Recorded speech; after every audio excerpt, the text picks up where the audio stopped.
Order! Order! You are an incorrigible delinquent at times. Behave yourself, man!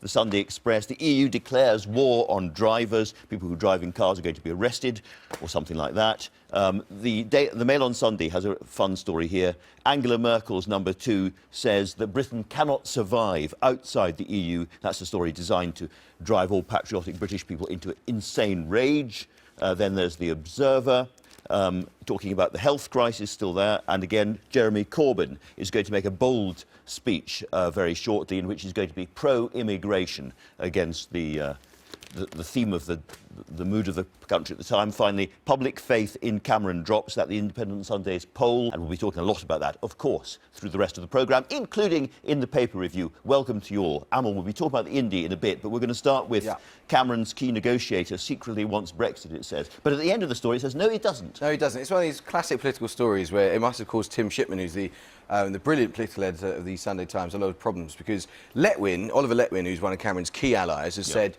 you know what, actually, on the record he said he wants to stay in Europe. But lots and lots of people have told Tim Shipman that actually, secretly, Oliver Letwin wants to leave. And what we're getting now is this sort of this really irreconcilable difference within the cabinet. Lots of people saying they want to be out, and lots of people saying they want to be in. The question is whether or not Cameron is going to let the people who say they want to be out speak. He's going to Brussels, as you mentioned at the top of the show this week. When he comes back, he wants this 48-hour silent period where the people that are backing out, people like Priti Patel, John Whittingdale, we suspect, Ian Duncan Smith, are going to be gagged, and they're not very happy about it. But meantime, you've got people like Carolyn McCall, who's the CEO of EasyJet, saying, obviously, we've got to stay in the EU. And I think the big problem that people who want to stay in have had is that they've failed to understand that lots of people see the EU as basically this elite project. And getting people like Stuart Rose, the former chairman of Marks & Spencer, and the CEO of EasyJet, isn't going to persuade the man living in Huddersfield watching this and that the EU is good for him. Former boss of The Guardian, of course, Carolyn. Former boss of The Guardian, yeah. The loss-making Guardian is what you really want to say. But we're going to come on to that. But yeah, no, there is this amazing emerging divide, which is going to be irreconcilable. The ones that we don't know about are Michael Gove and Boris Johnson. We think Gove is leaning out and we think Boris is leaning in. And so poor old Tim Shipman has had to write one of these stories, which sort of first paragraph says, Oliver Letwin says black is black. And then right at the end of the piece it's, Oliver Letwin quotes, I think black is white. Yeah, quotes. but he's managed to get a page lead out of it, so I'd say he's handled it quite well. That's the issue, though, isn't it, with Europe? No one actually knows. There's no blueprint for a country leaving the EU. So it's all sort of everybody flailing around in the breeze with their opinions on whether it's going to be good or bad to leave. Meanwhile, the grassroots, Simon, are still in rebellion. I think people really don't know what to think. I really do. This is a very arcane subject. I do think they don't like Project Fear. I think being told every day of the week now, tourism will end, they're going to get your cars, babies are going to die in their beds. It's an absurd way of approaching politics. And the result is that... It didn't work very well in Scotland, did it? We don't know what worked in Scotland. We don't know what works now. All we know is that there's a mismatch between what some of the elite is saying. It's a sort of Trump phenomenon here. What people at the top are saying, and they're trying to make us afraid on one side, and in a sense on the other side.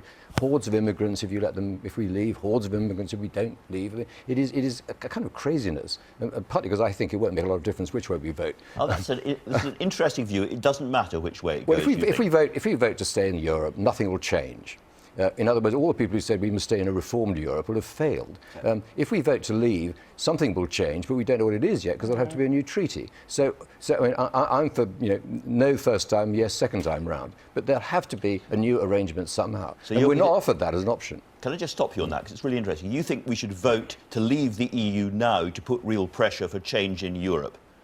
And then if we get it, vote to stay. We've already left one form of the EU, which is the Eurozone. And Schengen. And Schengen. I mean, all this is what they used to call variable geometry anyway. If we vote no, there'll be a huge crisis. There'll have to be a huge negotiation. The same would have happened if the Scots had voted for independence. We'd have negotiated a new relationship with Scotland. It's simply a matter of being grown up about what would happen in each of these voting cases. And if we do leave, Scotland, of course, will use that as a reason to have another referendum, so they say, because they will want to stay in Europe, probably. Now, but you've Project chosen the front Fear, page of the Mail on Sunday. Yeah, well, Project Fear sort of works both ways. You mentioned, so we've got Germans, you can't survive without us, Merkel's number 2. This has got Sir Bill Cash going about his dad. He was 4 years old when his father, Captain Paul Cash, was killed in Normandy, and so he's sort of conflating the two and saying, you know, appeasement didn't work then. And Bill has never been a wild enthusiast for the Germans. I think it's fair to say. And it's interesting because Simon Walters, the political editor, has sort of said, when he said to me he wanted to talk to me about this, my instinct was to swerve him, but he went to talk to him, and he's got a picture of Chamberlain upside down. Anyway, it goes on and on and on. But he's basically saying appeasement means to placate. By accepting the EU as it is now, we are placating them, and we know who runs the show. And he's obviously talking about Germany. But so Simon, initially wanting to avoid him, has now given it a whole page in the Mail on Sunday. Equally, of course, the fear factor can work the other way. And Liam Fox here in The Sun is saying that fear won't stop the Brits. He's talking about Project Fear here and saying that there's a ridiculous story going around last week that migrant camps in Calais would move overnight to Kent if we vote to leave the EU. So I think you're right. I think Project Fear kicks in when actually nobody has a coherent, sort of sane argument either way. So one thing should be banned, absolutely banned, is references to Hitler. Yes, I mean, isn't it Goodwin's law? Goodwin's law. If you start mentioning Hitler in any political argument, you've lost it. Yes. You're wrong. Meanwhile, whether they're mentioning Hitler or not, there's a story in the Sunday Telegraph about the Tory grassroots rebels. Yeah, I mean, we think that there are a bunch of rebels within the cabinet, people like John Whittingdale, Chris Grayling, Priti Patel, Ian Duncan Smith is probably their putative leader, and they're sort of coming together, and it could be up to sort of 20 quite senior Tories who we think over the course of the coming week, there's always going to be, this is the week that they're all going to speak out at last, but we think this might well be the week. The question is whether or not they're going to be told by David Cameron after his Brussels summit that they've got to maintain silence for 48 hours while he fills the airwaves as a pro-EU spokesman. So I mean, there's lots of crunch weeks, but this actually is going to be a big one, and it might be the one where a week from now we'll know what the Tory outers actually look like. Finally. OK, let's move on to other parts of the world. The other huge story at the moment seems to me to be the Syrian crisis, where we've got a very good analysis there by Patrick Coburn, one of your best writers, about where we are now, but also stories this morning about Saudi troops and jets arriving in Turkey. I can't think of anything more dangerous than the Arab countries taking on the Russians toe-to-toe in northern Syria. Sam? Except the one thing you don't want to do is to be involved. Yeah, is my view. Yes. I mean, the press have read this so badly. I mean, at the beginning of the Arab Spring period, Assad will be gone in weeks. I mean, it was blazoned across all the newspapers. He's finished, it's over, we must take side with the rebels, we must get involved in someone else's civil war, always a lethal thing to do. Ever since then, we've called it wrong. I mean, it was clear that the Iranians and the Russians were not going to let this guy fall.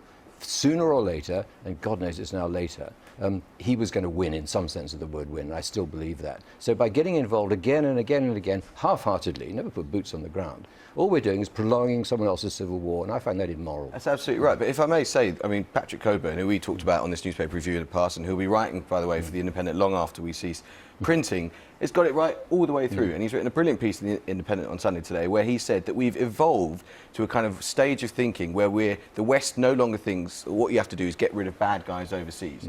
There's this really naive reading of history, which we sort of we saw the consequence of that in Iraq, where we thought Saddam Hussein is bad, therefore we've got to get rid of him without thinking about the consequences. And what's happened, of course, Obama said that if Assad uses chemical weapons, he'd have crossed the red line. What's happened is we've actually got to a stage now where we think that Assad is going to stay in power. And the interesting thing about the House of Saud is, I mean, what goes on in Saudi Arabia is absolutely disgusting. I mean, the human rights there, the treatment of women is absolutely vile. And yet we've evolved, because of the experience of Iraq and now Syria and also what happened in Libya, to a stage where actually we think maybe the House of Saud is a good thing. Because the opposition, there are bad guys, and also, by the way, we fund them and give them lots of arms. But the opposition in Saudi Arabia are even more militant Islamists, and we don't know what's going to come of that. And the other thing that Patrick makes, the other point that he makes, and he's absolutely spot on, is that everyone said Russia's intervention was going to be a nightmare, it was going to be really, really bad, and it was going to be bad for Russia. The fact is, Russia's intervention is A, kept Assad in place, but as B, certainly improved Russia's standing in the world. A handbrake turn back to domestic life. If we're talking about the things the press got wrong, that period when everybody in public life was a sort of sex maniac or paedophile or whatever, we are now swung right the way back to where most of them are regarded as poor victims who deserve a different kind of justice. Well, I mean, it's the age-old argument, isn't it, that everything must be investigated, but it must be investigated in a thorough and fair manner and in as short a time as possible. But yes, John Leslie, John Leslie, actually, in the context of this, is actually quite lucky. He was accused just before Christmas of a sex allegation with a woman that he left an award ceremony with. He has been cleared. He's not been charged with anything. He's done an interview today with the Sunday Mirror. It's not fair, I'm innocent, I was thrown to the wolves. She lied, but she will stay anonymous.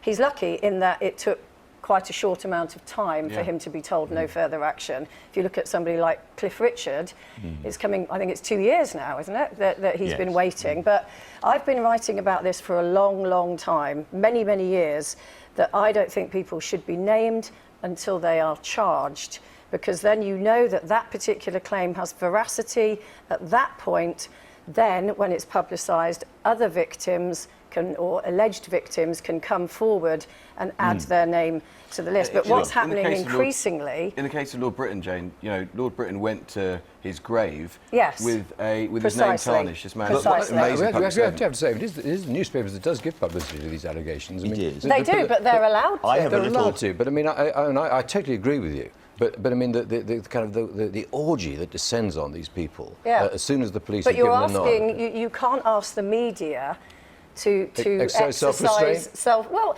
no, but I mean, but isn't it easier to just, times change, and I think with social media, a tiny nugget of information goes like this, explodes. And but therefore laws should change. I have a small gnome underneath the sofa who reminds me when I should say things that I haven't said, and I should say that, of course, a lot of these allegations have been proved to be true. Rolf Harris, again, yesterday. Absolutely, that's what I was saying at the very beginning. But so, obviously, Bernard Hogan-Howe, the Met chief, has been dragged into this. Last week he said some bizarre thing, in my opinion, where he said something, police should keep an open mind. Isn't that the police's job? The police's job is to listen and investigate, not to judge. And not to go rushing to the newspapers before they know what's really going on. And column of the day goes to the brilliant Dominic Lawson in the Sunday Times, who's just completely demolished the arguments that Hogan-Howe himself used to defend the treatment not just of Lord Britton but also of Lord Bramwell.